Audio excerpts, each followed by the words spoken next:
สบายดีทุกคนคลิปนี้มามองเอลินก็คิดจะกินบัวลอยซีซี่กะทิมะพร้าวอ่อนแบบนี้นะทุกคนก็เลย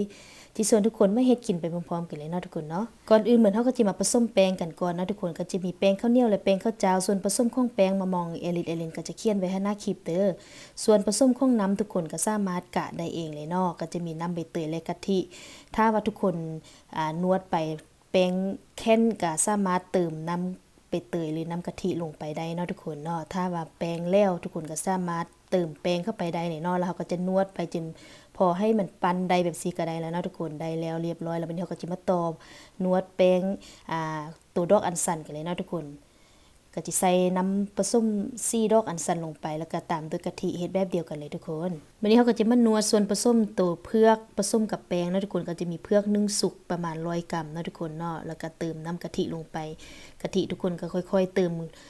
ใส่เนาะทุกคนเนาะถ้าว่ามันแค่นก็เติมกะทิลงไปได้ถ้ามันแล้วก็เติมแป้งข้าวเหนียวลงไปได้นะทุกคนเนาะแล้วอันนี้ก็จะเป็นมันว่านเนาะทุกคนมันว่านก็จะใส่100 กรัมนะทุกคนแล้วก็เฮ็ดแบบเดียวกันเลยเติมกะทิลงไปค่อยๆเติมเทื่อละน้อยนะทุกคนเนาะได้แล้วเรียบร้อยเนาะทุกคนเนาะเฮาก็จะนวดแป้งของเฮาซี่แล้วเรียบร้อยแล้ววันนี้เฮาก็จีไปปั้นกันเลยเนาะทุกคนก็จีโรยแป้งนวลก็เอาแป้งข้าวเหนียวมาโรยแป้งนวลรองทาดไปซี่ก่อนนะทุกคนเนาะแล้วเฮาก็จิปั้นไปให้เป็นลูกกลมๆนะทุกคนเนาะผู้ใดมักวิธีแบบใดก็จัดไปเลยเนาะวิธีที่1ก็จะ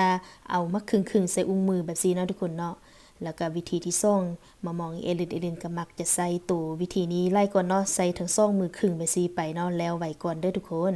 เฮาก็จิปั้นไปจนให้แล้วเลยเนาะทุกคนเนาะผู้ใดมักก่อนน้อยก่อนใหญ่แบบใดก็สามารถกะปริมาณได้ตามใจมักเลยเนาะทุกคนเนาะมื้อนี้ก็จัดไป4ซี่เลยเนาะแต่ละซี่ก็เอามาจากพืชธรรมชาติเลยเนาะทุกคนเนาะสีเขียวก็จะมาจากน้ำใบเตยสีฟ้าก็จะเอามาจากน้ำดอกอัญชันส่วนสีอิฐก็จะเป็นเนื้อเพือกเนาะทุกคนเนาะแล้วก็สีเหลืองก็จะเป็นสีของมันว่านเนาะทุกคนเนาะหลังจากเฮาปั้นได้แล้วเรียบร้อยแล้วเนาะทุกคนเนาะเฮาก็จะโรยแป้งนวลใส่ลงไปได้เนาะเพื่อบ่ให้มันติดกันเนาะได้แล้วเรียบร้อยเฮาก็จะพักปะไว้มื้อนี้เฮาก็จะมาต้มน้ำกะทิกันก่อนเนาะก็จะมีน้ำมะพร้าวกะทิน้ำตาลเกลือใส่ใบเตยลงไปเพื่อเพิ่มความหอมเนาะทุกคนแล้วก็คนให้น้ำกะทิมันร้อนนิดนึงเนาะพอน้ำตาลละลายดีแล้วเฮาก็จะใส่เนื้อมะพร้าวอ่อนลงไปเลยทุกคนแล้วเฮาก็จิต้มไปให้พอกะทิมัน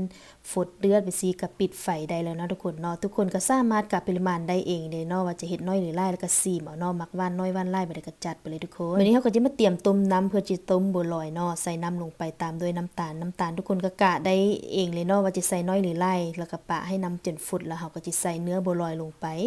หลังจากที่เฮาใส่เนื้อบัวลอยลงไปแล้วเฮาก็จะปะให้เนื้อบัวลอยของเฮามันฟูขึ้นเองเนาะทุกคนเนาะในการที่เฮาใส่น้ำตาลลงไปต้มน้ำนี้เพื่อให้เนื้อบัวลอยมันดูดเอาน้ำตาลเข้าไปในเนื้อของบัวลอยนะทุกคนเวลาที่เฮาเอาไปผสมกับน้ำกะทิเนื้อบัวลอยของเฮามันจึงจะบ่อืดบานอยู่น้ำกะทินะทุกคนเนาะหลังจากเนื้อบัวลอยของเฮามันฟูขึ้นเองไปซีหมดแล้วเรียบร้อยแล้วเนาะแล้วเฮาก็จีต้มต่อไปอีกตื่มนะทุกคนต้มต่อไปอีกตื่ม3-5 นาทีนะทุกคนเนาะตอนนี้ก็ครบเวลา3-5 นาทีแล้วเรียบร้อยแล้วเฮาก็จิได้เนื้อบัวลอย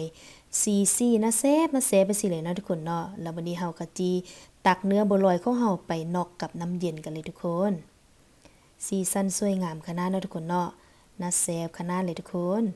คนก็เอาลองไปเฮ็ดกินลงมือเด้อเฮ็ดบ่ได้ยากเนาะเฮ็ดง่ายๆผู้ใดมักซีซั่นอันใดก็สามารถเอาไป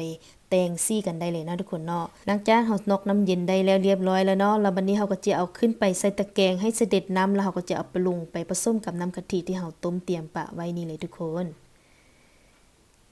หลังจากเฮาเอาลงไปได้เรียบร้อยแล้วเนาะเฮาก็จะได้หน้าตาบัวลอยซี่กะทิมะพร้าวอ่อนน่าแซ่บไปสิเลยทุกคนสีสันสวยงามขนาดเลยเนาะทุกคนเนาะแล้วบัดนี้เฮาก็สิมาตักใส่ถ้วยพร้อมเสิร์ฟกันเลยเนาะทุกคนเนาะน่าแซ่บคักทุกคนมีสีสันสวยงามน่าแซ่บคักขนาดเลยทุกคน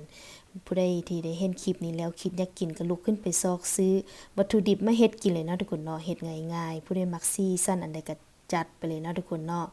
สำหรับคลิปนี้มามองเอลินก็จิขอขอบใจทุกคนเด้อที่เข้ามารับชมคลิปนี้จนจบเนาะผู้ใดที่ได้เห็นคลิปนี้แล้วมักในการเฮ็ดอาหารเข้ามามองเอลินก็อย่าลืมพากันกดไลค์กดแชร์กดติดตามให้กำลังใจกันนี่เด้อทุกคนสำหรับคลิปนี้ขอตัวไปก่อนเด้อไปแล้วทุกคนบ๊ายบาย